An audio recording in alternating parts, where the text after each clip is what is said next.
नमस्कार दोस्तों, आज की कहानी है भगवान किसके कर्जदार होते हैं। वृंदावन के पास ही के एक गांव में एक गरीब किसान रहता था। वह ठाकुर जी का परम भक्त था। उसने पैदल आने जाने वाले यात्रियों के लिए निःशुल्क जलपान की और खाने के लिए चने और सत्तू का प्रबंध करके रखा हुआ था। एक दिन उसने सोचा कि मैं भी कितना अभागा हूँ कि वृंदावन के इतने पास होते हुए भी मैं कभी ठाकुर जी के दर्शन करने के लिए नहीं जा सका। तब उसने सोचा कि अब तो एक दिन मैं ठाकुर जी के दर्शन करने के लिए जरूर जाऊंगा। इसी प्रकार कुछ दिन बीत गए, लेकिन वह दर्शन करने के लिए नहीं जा सका। लेकिन अब हर रोज ही उसके मन में ठाकुर जी के दर्शन करने की इच्छा जागृत हो उठती, जैसे ठाकुर जी स्वयं उसे अपने पास बुला रहे हों।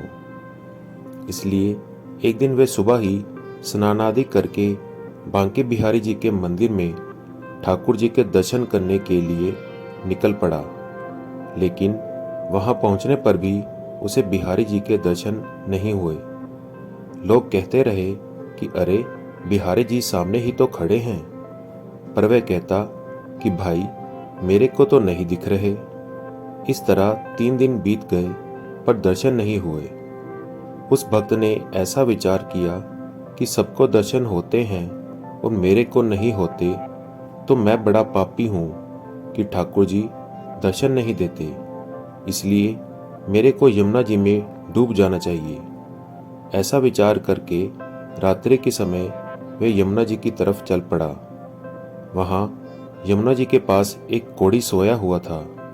उसको भगवान ने स्वप्न में कहा कि अभी यहाँ पर जो आदमी आएगा तुम उसके पैर पकड़ लेना, उसकी कृपा से तुम्हारा कोढ़ दूर हो जाएगा। वह कोढ़ी उठकर बैठ गया। जैसे ही वह भक्त वहां आया, कोढ़ी ने उसके पैर पकड़ लिए और कहा कि मेरा कोढ़ दूर करो।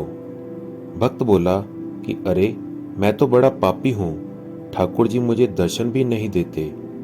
उसने कोढ़ी को बहुत समझाया, परंतु कोढ़ी ने उसको छोड़ा नहीं। अंत में कोढ़ी ने कहा कि अच्छा, तुम बस इतना कह दो कि तुम्हारा कोढ़ दूर हो जाए।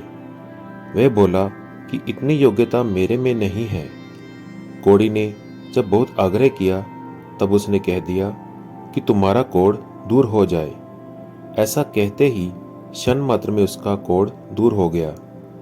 तब उस कोढ़ी ने अपने स्वप्न की बात उस भक्त को सुना दी कि भगवान ने ही स्वप्न में मुझे ऐसा करने के लिए कहा था। ये सुनकर उस भक्त ने सोचा कि आज नहीं मरूंगा, और लौटकर पीछे आया तो इस बार उसे ठाकुर जी के दर्शन हो गए।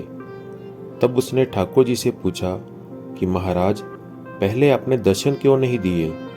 तो ठाकुर जी ने कहा कि तुमने उम्र भर लोगों की निस्वार्थ भाव से सेवा की, लेकिन मेरे सामने कभी कोई मांग नहीं रखी, मेरे से कुछ नहीं चाहा। इसलिए मैं तुम्हारा कर्जदार हो गया और तुम्हें मुंह दिखाने लायक नहीं रहा। अब जब तुमने कह दिया कि इसका कोढ़ दूर कर दो, तो अब मैंने तुम्हारा कर्ज उतार दिया और अब मैं मुंह दिखाने लायक हो गया। इसलिए आज तुम्हें मैंने दर्शन दे दिए।